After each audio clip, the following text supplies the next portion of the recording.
Well, hello there, humans, hippies, earthlings, whoever you are, wherever you are, whatever you're doing, and if you're lucky enough indeed to be doing it too. Welcome back to the channel. And today I'm going to be talking about breaking the engagement in squads particularly. And we're going to talk about how that can be the sensible and the right thing to do, although it's often a thing that we don't do. By breaking the engagement, I'm talking about just realizing that you're in a really bad spot and completely rewriting history and leaving the area. And you're going to see us do that in Rojok here to great effect. One of the reasons you do that is you just are in a bad situation, particularly when you get multiple squads on you and you don't have resources, or you've burned through a lot of stuff and you don't have time to actually get the job done. Now, this is a Rojok hot drop. You can obviously see that there's a squad here. They've dropped just in the northwest of us. I've got an overlook, and I'm lucky enough to score a little bit of a good window of opportunity there, no pun intended, as we smoke it through the window, knock a couple down, and then we're going to do our best to clear these guys. And we're going to pick up our first 4 kills of the game. The key to this, though, is after this looting session runs out, we play Pubg Mobile Loot Simulator, we're going to get pincered by a couple of squads. You can see here we've all looted up. We've still only got 4 kills. No one else turned up to Rojok. We jump in the car. We're all getting ready to go. I'm like, GT, get in the car, GT. And GT is over there. I don't know what he's doing, but he's not getting in the damn car.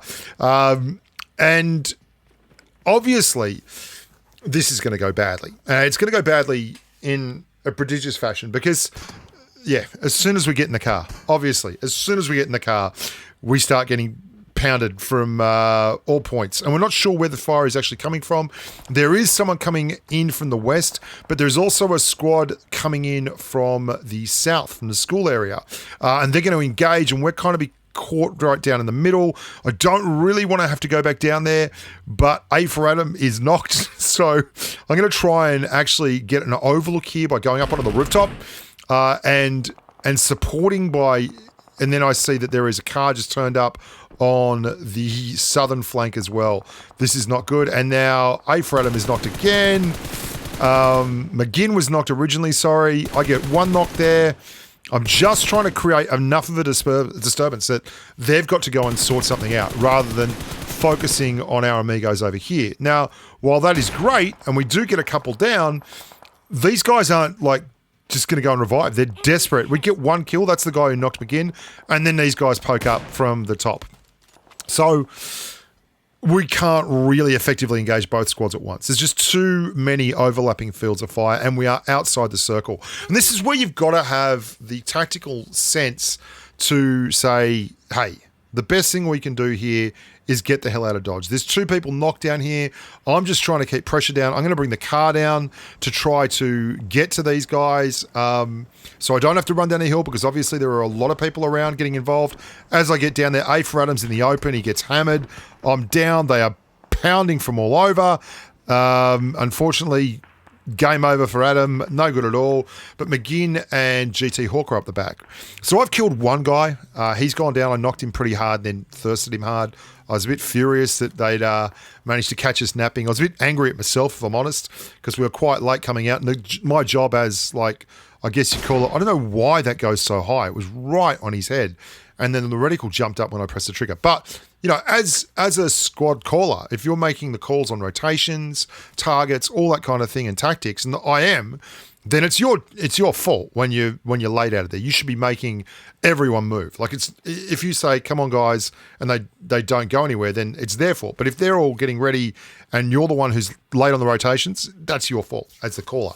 So I'm completely happy to wear that. And I screwed Funky over yesterday or the day before when we were at Millbase. So A for Adam, my heart goes out, but you won't be the first.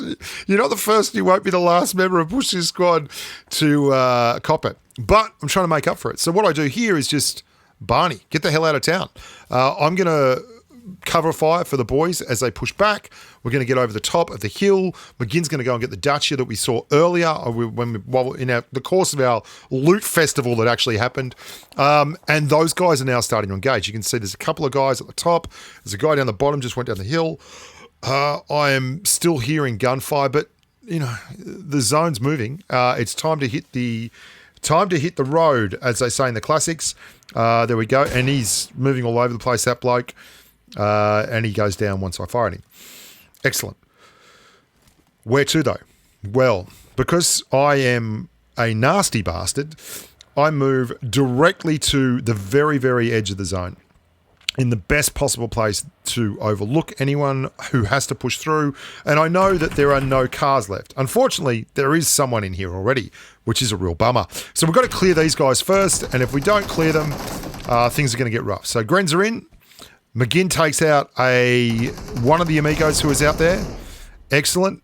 He gets thirsted up, and he's still got a buddy up here. Now, that Gren must have really stung this guy. I can't imagine he wasn't hurt pretty badly by that. So, of course, as soon as we move in, have a look at it. As soon as we move in, Southwest 220, there is at least one, possibly two more people. And the zone is coming this way. You know who else is coming this way? That's right. The squad that killed poor old 8 for Adam is coming this way, and I know they're coming this way, and that is exactly why I decided to push this compound. There's a car. That car is in licorice all sorts. They can't afford to push past us here. They get hit by someone else from the other side of the road, the same guy who was having a crack at us before. I'm just looking to see if I can get an angle. No time. Yeah, I'm not going to be able to get a good angle there. We get the heel on, and then we wait for the fun to begin. And that car that you saw coming up the road was actually the car that I drove down to try and get to A for Adam. It was beat the hell up, right? It was absolutely belted. So I go to poke. Where are they? They got it. Oh, hello. One and thirst. Thank you. And I hear more on the left. There's another one at the back and on the right. Oh, how did he get away with that? Better yet, how did I not get killed? And then because obviously I'm expecting a Gren to go in, I pull well away from that doorway to get the heal up, and then we're going to get McGinn up. Now, this is maybe a little bit of a bad idea, but I think this is a great thing to do. There's just so many opportunities at the back there for Grens, and I am very, very happy. These are the guys that thirsted up my mate. Yeah, hunting wabbits. Might not actually be them. I'm not 100% certain. I think it is, but I'm not 100% certain. It might be this squad from the top of the hill. Dropping some medkits for my amigos there, and then we're going to go back out here and just basically, saw something moving. Yeah, knocked out DJN, MJ's dad again. Happy days. And although I would love to stay here and do nothing more than thirst. Hunting Wabbits is down. The other bloke was down. DJ was like the last one up. I'm like, you know what, guys? Let's just get the hell out of town while the going's good, because the circle is coming again. Now, this is another one of those situations where, yeah, sure, we could stay here and we could have this gunfight, but don't forget, there was someone else to the southwest of us as well. So again, we're going to make a really good tactical move here and just leave. And just literally leave these guys alone. There's still someone up over there. There's still someone up over here. That's cool. Just, you guys can fight each other. You can hear gunfight, gunshots going off in the background. We're off. We're off to see the wizard. So we're going to pull up on the hills a little bit further north towards, I guess, towards the top of the map here, Savannah, to the east of Georgia Pole. Kind of a no man's land, the North 40 of PUBG Mobile, and McGinn obviously immediately gets knocked because that's what McGinn does. McGinn and I took turns getting knocked today. It was great, and I can see that is the last bloke. I think he might have actually been from that squad. Not 100%, but I think he might have been from that squad. Can't tell. Anyway, onwards and upwards. And then we're out of there. And this is where things get very, very interesting. This is the end game of the squad fight. And we know that there's only one compound left in the zone, right? So I'm trying to make an approach to that compound that's as safe as it can possibly be. So there's fewer people around. There's less trouble. And when we hit, we're going to hit in the very, very corner of the compound, right? And then we're just going to stop. We're going to stop. We're going to lose a member, but we're going to go very, very passive. I can't see anyone there. We're going to go passive. McGinn's going to go passive. We're going to get GT up. I tell McGinn, just passive, mate. Put a smoke out there so that if they do want to gren somewhere, they're going to gren the smoke that's not where we are. Like, I don't know if you guys do that, but smoking somewhere that you're not, and using it as like a wall so that you're behind the smoke, but you're not actually in the smoke. Like that smoke gives us cover from the northeast to a degree, and it also means if anyone grins the smoke, we're far enough away that we're not going to get wrecked. You don't always want to smoke straight on top of yourself, and then once we get him up, McGinn and I can go to work. There we go. Young Japanese amigo out there. And we're going to go hunting around this edge of the map. Thank you. McGinn's still doing good things to bad people. Squad on the hill there. There's 6 others. We still think these guys are inside here, which is an interesting one because it can't be completely certain where the squads are and what the disposition here is at the moment. Oh, there he is. Now, he's probably behind the tree from the guys that are in the house. Unfortunately, this is a completely different angle for that bloke, and he doesn't have a lot of luck, and I think that is the guy I knocked. That's one down, and then the other guy behind the tree goes down as well, and that's both of those there, and that's all of them squared up. Happy days. That's 3 very, very fast kills for us. Happy days. So we're not sure where everyone is. Surely there's got to be someone in this, and we're going to grunt in there because why not be safe rather than sorry.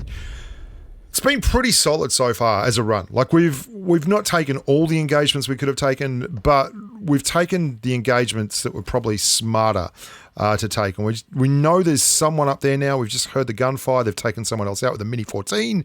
That means that there's 2 people up there, we think at least, and 3 of us down here. And finally, the circle has been very, very friendly and said, you know what? You can be in the circle down here, guys. And that's a good idea. I wonder if you play like this. I know it's a funny thing. We died today to a bunch of guys on the Asia server. They're all ACE squad members, about 6 or 7.